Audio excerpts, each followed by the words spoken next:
Добро, почитуван министер, почитувани колеги и новинари. Ќе почнам од она што го кажа министерот Османи, дека долго време ќе се зборува за оваа година, 2020. И јас мислам дека во контекст на евроинтеграциите, точно е, во Македонија долго време ќе се зборува за 2020 година, но не би се согласил дека на оваа тема долго време истата ќе биде приоритет за оние држави кои што имаат приоритет да го решат Брекзит, да размислуваат за формата на Фронтекс, за буџетот на Европската Унија и за разни други предизвици со кои што се соочуваат како Унија. Јас една работа сакам да напоменам, а тоа е разликата во ставот на министерот Бујар Османи, заложен за евроинтеграција во 2018 година, и министерот Бујар Османи, задолжен за надворешни работи во 2020 година. Во 2018 година министерот Османи, премиерот Заев и министерот Никола Димитров пред целата македонска јавност не само што обзнанија дека имаме датум за почеток на преговорите со Европската Унија, туку имаше и своевидни прослави на тој датум, имаше и билборди, имаше и музички настани и слично. Истиот министер денес пред нас кажува дека датум нема. Нема ниту заклучоци, за жал, ниту преговарачка рамка, уште помалку датум за почеток на првата меѓувладина конференција. Моето прашање е: кој ја носи политичката одговорност за ваквиот неуспех? Дали ова собрание, пратениците и граѓаните, како наши избиратели, треба да побараат одговорност од Макрон? Дали за ова политичка одговорност треба да носи Зоран Заев? Дали треба да одговара Бујар Османи, или Захариева, или Јанес Јанша, или Реджеп Таип Ердоган?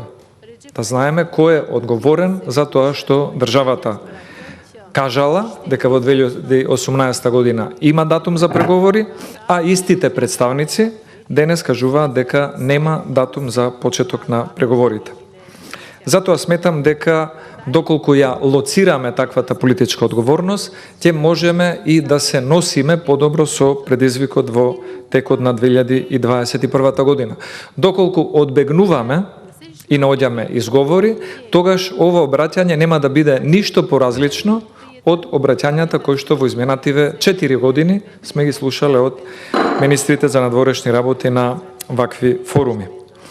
И она што исто така сакам да го напоменам, вие споменавте дека сите земји членки, освен соседна Република Бугарија, дале сесрдна отворена поддршка за почеток на преговорите.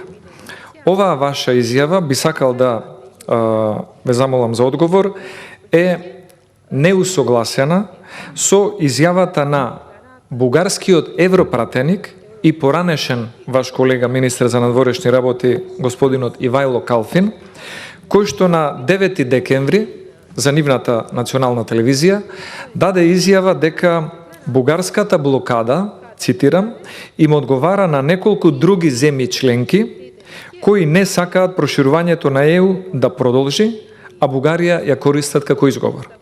Дали вие сте забележале дискретно или отворено да постојат една, две или три други такви земји членки кои што ги напоменува поранешниот бугарски министер и сегашен европратеник, добро информиран, господинот Калфин?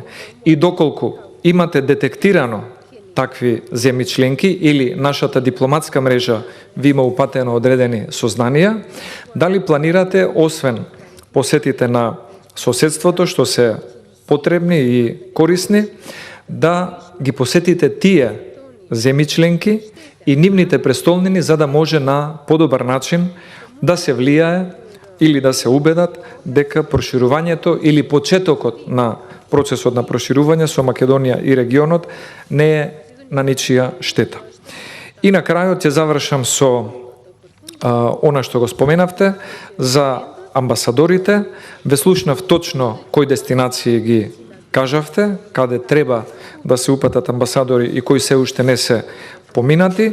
Една дестинација не ја споменавте, може би случајно или намерно, и мислам дека тука лежи одговорот на вашето прашање. Ќе размислиме на таа тема, надлежните установи се информирани. Благодарам.